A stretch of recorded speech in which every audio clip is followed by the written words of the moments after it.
તમે એક પણ ગાઈડન્સ રિલેટેડ રીલ બનાવો અને અનેક ક્વેશ્ચન્સ આવશે, જેમ કે EU blue card engineering job ગુજરાતથી જોઈએ છે.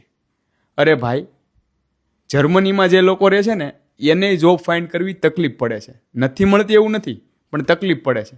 પણ તમે તો યાર ગુજરાતમાં છો. હવે અહીંયા આવવું હોય તો તમારે મને કંઈક એવું પૂછો કે ભાઈ જર્મનીમાં મારી પાસે કમ્પ્યુટર એન્જિનિયરિંગની ડિગ્રી છે, તો મારે જોબ ફાઇન્ડ કરવી છે, તમે મને કંઈક રસ્તો બતાવો, મારે શું કરવું, મને ખબર નથી પડતી. અથવા તો તમે ઇન્ડિયામાં છો, બાયોટેકનોલોજીની ડિગ્રી છે, કે પછી મેડિકલ સેક્ટરમાં છો, કે પછી હોમિયોપેથિકમાં છો, આયુર્વેદિકમાં છો, કે પછી ડેન્ટલ છો, MBBS છો, જર્મની આવું છે, સેટલ થવું છે, કોઈ બેસ્ટ ઓપ્શન કયો, આમ એવો ટ્રેક બતાવો કે ભાઈ હું એક ટાઈમ પિરિયડ લઈને ચાલુ કે ભાઈ 6 મહિનાનો ટાઈમ પિરિયડ છે, 2 મહિના હું આ કરી, 2 મહિના આ કરીશ, પછી 2 મહિના આ કરીશ, અને પછી મારા જોબ એપ્લિકેશન હું કરીશ, કે પછી હું વિઝા ઇન્ટરવ્યૂની પ્રિપેરેશન કરીશ, વિઝા એપ્લિકેશન કરીશ, વિઝા આવવાના ચાન્સ કેટલા છે, જર્મન મારે કેટલી શીખવી પડશે. તો એનું ગાઈડન્સ હું આપી શકું તમને કે ભાઈ તમે આ વસ્તુ કરો, આ વસ્તુ ન કરે, આ વસ્તુમાં ફોકસ રાખવું જોઈએ.